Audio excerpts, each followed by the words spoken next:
اعوذ باللہ من الشیطان الرجیم بسم اللہ الرحمن الرحیم ربی اشرح لی صدری ویسر لی امری واحلل عقدۃ من لسانی یفقہوا قولی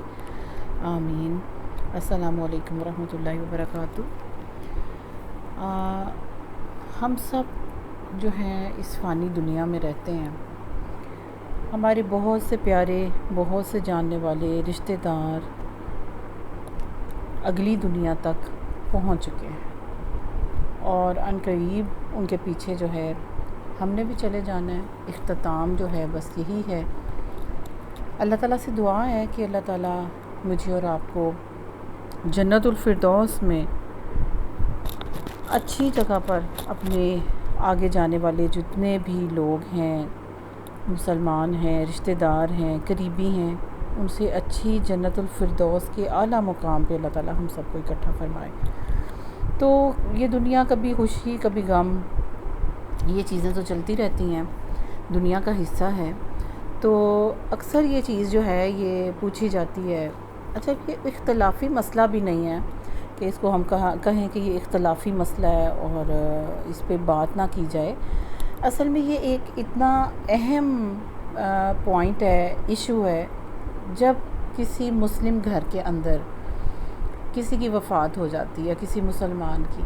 تو پھر اب اس کے اندر جو رواج ہیں، میں اور آپ سب جانتے ہیں کہ پہلے دن، پھر دوسرا دن، پھر تیسرا دن، ٹھیک ہے۔ تیسرے دن کی جو ہے وہ عام طور پہ دعا رکھی جاتی ہے، یا اس کے بارے میں انتظام کیا جاتا ہے، دعا کرنے والے لوگوں کا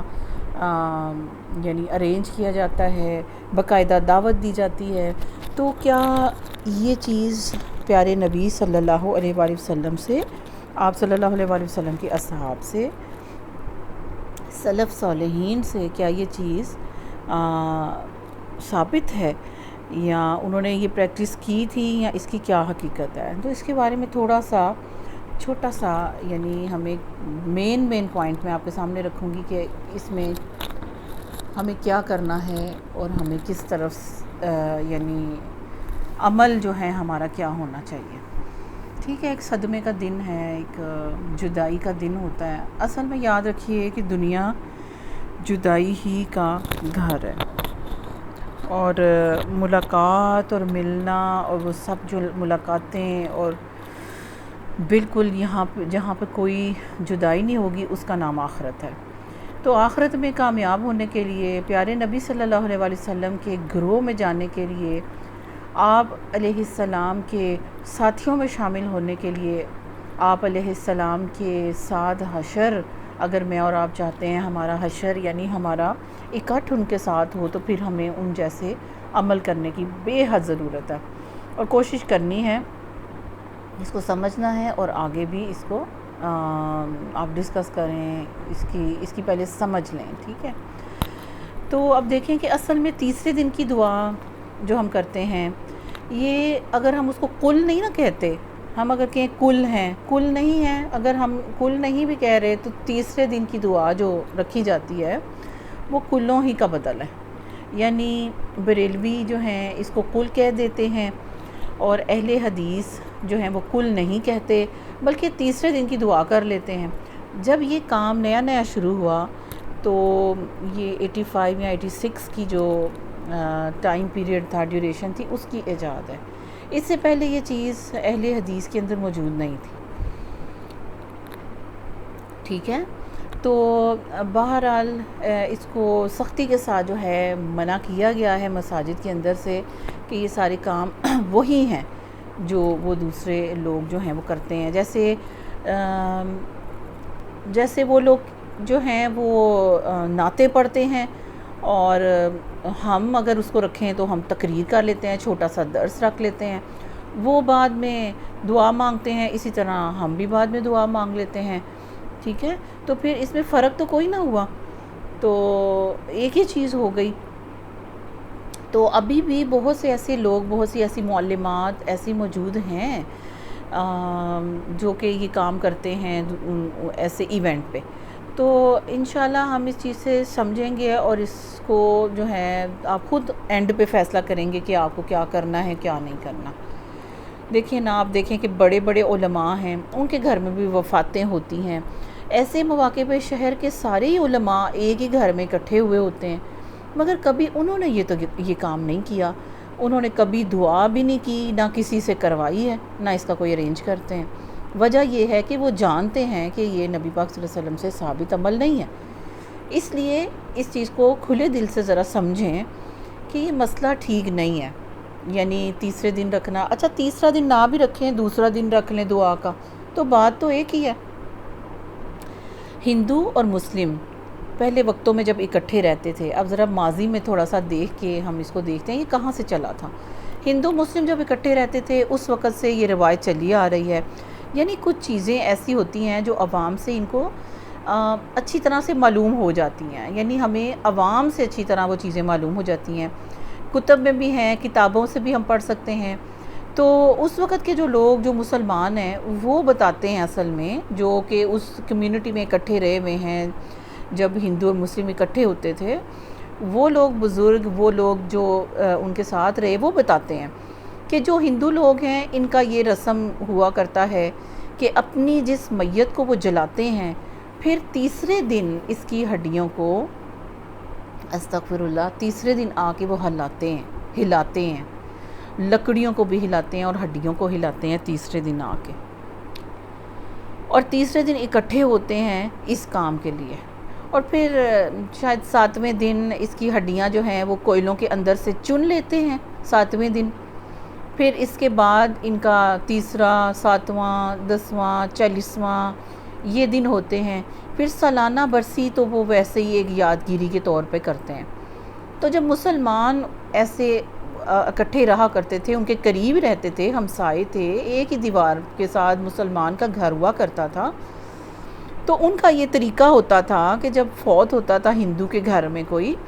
تو ہندو لوگ سارے جس گھر میں یہ کام ہوتا تھا اس گھر والوں کو کوئی پیسے دیتے تھے، کوئی لاگ، جیسے ہم سلامی جسے ہم کہتے ہیں، تو اس کا نام لاگ بھی ہوتا ہے، اور اس کو پیسے دیا کرتے تھے جس گھر میں صف ماتم بچتی تھی ہندوؤں کے گھر۔ تو وہ مسلمان ایسے موقع پر جو پیسے دیتے تھے انہوں نے یہ سوچا کہ ہم تو دیتے ہی جا رہے ہیں، دیتے ہی جا رہے ہیں، دیتے ہی جا رہے ہیں، تو ہم نے لینا کب ہے، ہم کس دن لیں گے؟ ٹھیک ہے، تو انہوں نے وفات پر پھر تیسرا، ساتواں، 10واں دن ایجاد کیا مسلمانوں نے۔ پھر کرتے کرتے ظاہر ہے پھر جو کھاتے پیتے لوگ تھے، یعنی جو اپنے فرقوں کے علماء تھے، انہوں نے باقاعدہ اس کو الگ کاروبار بنا لیا کہ اب یہ دیکھیں نا، بریلی لوگ ہیں وہ 3 دن تک ان کے گھروں میں جا کر پڑھتے بھی ہیں، یعنی اپنے شاگردوں کو بھیج دیتے ہیں، وہاں پر ان کو کھانا پانی سب کچھ وہ یعنی اس طرح سے ان کو دیا جاتا ہے۔ تو اس کے علاوہ کھانے پینے کے علاوہ جو ہے نا، میت کے جو کپڑے ہیں، جوڑے ہیں، دوسری چیزیں ہیں وہ ان کو دی جاتی ہیں۔ اس طرح کر کے یہ رسمیں جو ہیں یہ شروع سے بنی ہیں، اسی سے یہ جو سارا کا سارا سلسلہ ہے نا یہ چلا ہے۔ اور اس چیز کو اگر دیکھا جائے تو تیسرے، ساتویں، 10ویں کا پس منظر جو ہے یہ کیا ہے، اگر آپ اس کو ٹھنڈے دماغ سے سوچیں، ایز اے مسلم کلمہ گو ہوتے ہوئے اس کو سوچیں، یعنی یہ کہاں سے شروع ہوا ہے، تو پھر ہمیں ضرور یہ بات سمجھ میں آتی ہے کہ یہ کام ہمیں بالکل بھی نہیں کرنا چاہیے۔ تو ایک تو وہ بدعت ہوتی ہے جس کا پس منظر بہت ہی برا نہیں ہوتا، ٹھیک ہے، بہت برا پس منظر نہیں ہوتا، اس کا بیک گراؤنڈ جہاں سے وہ چلی ہے وہ برا نہیں ہوتا، وہ ویسے ہی لوگوں کے اندر ایجاد کر لی جاتی ہے، ٹھیک ہے۔ وہ بدعت بھی بہت بری ہے، وہ بدعت بھی بہت بری ہے، اور بدعت کا مطلب ہوتا ہے دین کے اندر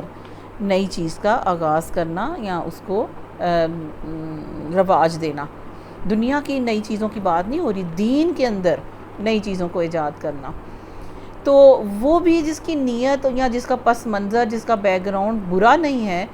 وہ بھی اللہ کے نزدیک بہت بری چیز ہے۔ لیکن جس بدعت کا پس منظر برا ہو، جو ہم نے سن لیا، دیکھ لیا، وہ کسی غیر مسلم کی نکالی پر بھی ہو، برا بھی ہو، غیر مسلم کی نکالی پر ہو، وہ تو پھر بہت ہی زیادہ بڑی چیز ہو جاتی ہے، بہت زیادہ بری چیز ہے۔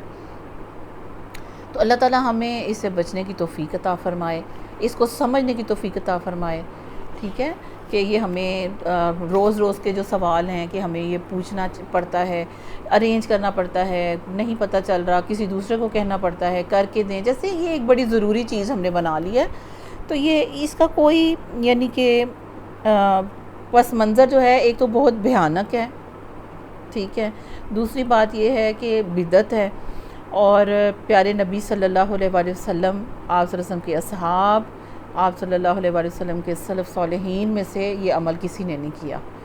تو یہ صرف یہ ہندو مسلم جو اکٹھے رہتے تھے، یہ ہندوانہ مشرکانہ لوگ جو ہیں جن کا عقیدہ ہی شرک ہے، ان کے یہ کام ہے. اور ادھر سے ہی مسلمانوں نے ان وقتوں میں جو ہے وہ پھر بس وہی ہے جہاں پر دیکھا دیکھی وہ ایک چیز جو ہے وہ چلتی چلی جاتی ہے، اور پھر وہ عوام کے اندر اتنی پختہ ہو جاتی ہے کہ پھر یہ ابھی کسی کو پتہ بھی نہیں ہوگا کہ اس کا کتنا بھیانک قسم کا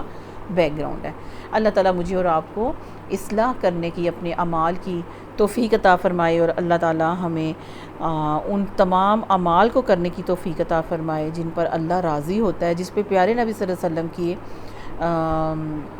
نقش قدم ہیں، ان پہ چلنے کی اللہ مجھے اور آپ کو توفیق دے. آمین. السلام علیکم ورحمۃ اللہ.